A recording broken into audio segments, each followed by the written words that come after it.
I wanted to hide these thoughts, so I put them here. Lately, things have been really tough mentally for me. I want to reach out to others, but I've never been good at asking for help, least of all during times like these. I feel like everyone else has problems that are far more substantial and more real than mine. I want to be here for others in a positive way, not be a burden on them. So, when I know that times are tough for everyone around me, why would I increase the load on those same people, saying, hey, I know you're already barely making it, but I need help too? The answer is I wouldn't. When things are truly on the edge of being irreparably broken, I'll call my family or a longtime friend for help, but basically only then. Not always then either. Even now, while I'm complaining about my inability to ask for help, I wrote this script late at night while staying up worrying about who I would ask for help to cover my Amazon Prime sub, which of course draws from my account 2 days before I get paid by Twitch. And yes, I've tried to change it. That's just the kind of margin I run on, though. Even if I'm making it, it's always just barely. One transaction of less than 20 bucks will put me in a situation where my accounts are overdrawn or bouncing back and forth. Thankfully, the banking app I use now doesn't have overdraft fees, but still. Whenever I land in a situation like this, it always leads my brain into a cycle of self-ridicule. I can't really call it self-criticism because there's no way for me to make it constructive. All the years of therapy and further years of teaching myself to cope without access to medicine to manage my depression made my harsh inner monologue a bit less toxic, but only a bit. I'll tear into myself about why I haven't made it yet, or maybe insist that I never will. It's just my brain being mean. I do want to stress that I'm incredibly grateful for every bit of support I get from those around me. It's just bad brain. In fact, my brain will replay every situation I think I messed up in throughout my entire time as a VTuber. Like that time that I applied to a VTubing group after posting saying I saw their applications open and I was a little bit interested. I got denied by said group, and then months later, one of the talents that got taken on by the group I was denied from made a whole video specifically addressing how people who talk about applying to the group that they've applied to are likely not to get taken on, period, regardless of their other talents. Obviously, it wasn't geared towards me. Tons of people had applied. I am not that important at all. It was just made to state with finality from someone who eventually made it into a VTubing group that yes, all those VTuber advice threads telling you to keep your applications under wraps or kiss your chances goodbye were correct. And for me personally, I've always known in general I'm just too outspoken to get signed on to any group. I say things that are objectionable, I break down in ways people can see, like this vlog here. And I have opinions on the course of the real world. I occasionally make them known. All these things don't match up with joining a group that needs granular levels of control over all the media you make and the things you say. Still, hearing it once and for all, that I made such an apparently fatal mistake that would bar me from getting picked up in perpetuity so early on in my path hurt a lot, and it definitely haunts me. I think I understand now why a lot of creators seem to come out of nowhere, and yet they have tons of experience and stories about streams prior to sight. Because I don't think anyone gets it right the first time. The thing is, I don't want to sanitize myself and try to stuff myself into some box of acceptability. My imperfections are part of who I am. I don't want to just rebrand and try extra hard to be good enough the second time around. I value the people around me and the community we've built way too much to start over.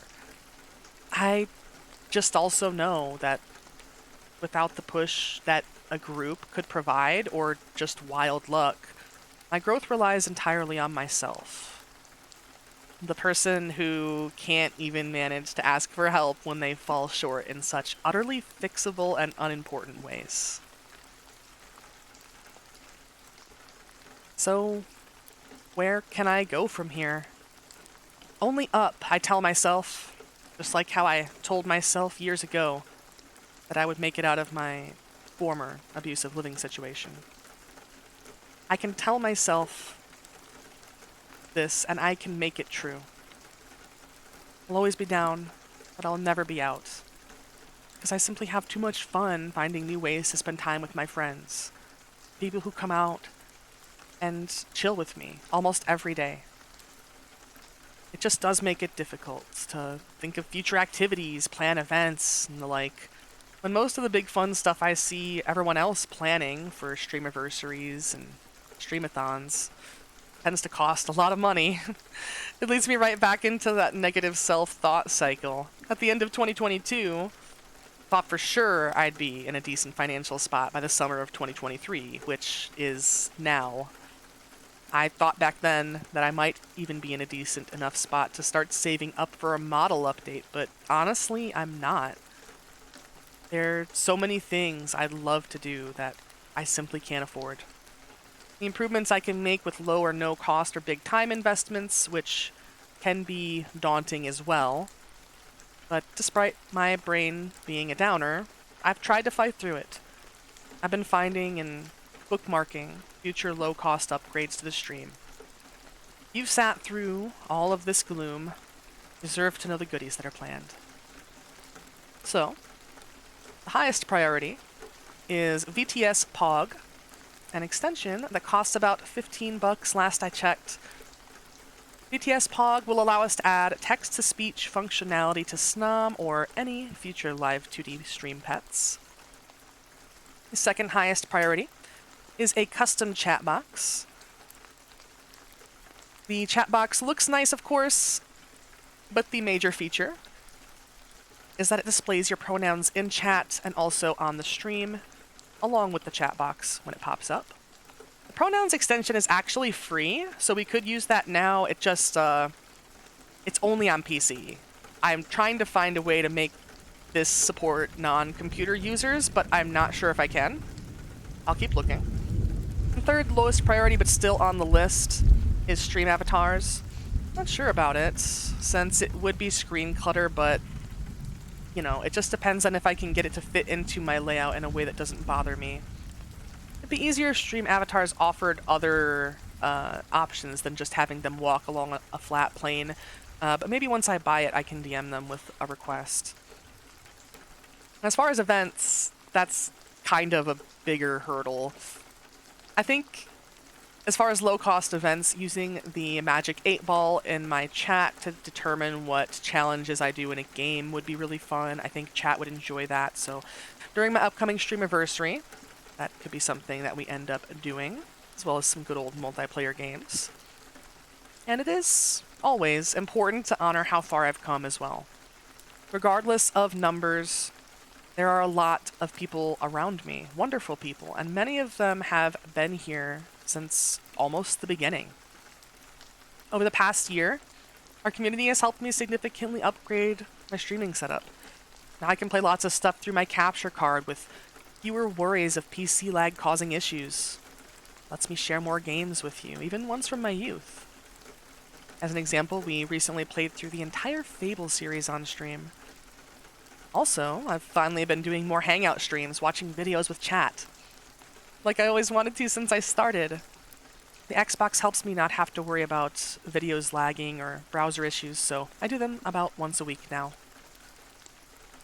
And no matter how much negativity my brain gives me, maybe it's just copium, maybe it's hopium, but I'm huffing some positivity whenever I can. Things can work out. I can keep trying, and over time our community will grow. As we grow together, it'll be easier to face any challenges that come our way. I want to build this future, comprised of people that hold each other up and help where they can. A safe place for those people to chill and know they're appreciated. and I won't let my bad brain get in the way of that. If somehow you made it this far, thanks for watching. You're always welcome at my Twitch streams, as long as you're willing to be polite. Your comments are welcome too, though any excessively negative comments will be ripped into tiny pieces and fed to a demonic hamster, so, you know, maybe don't hasten the coming of the hampocalypse. You can find all my links down below, with the most important ones highlighted and the rest consolidated on my card. Take care of yourselves, and just know, if your brain ever tells you that you aren't enough, it's wrong.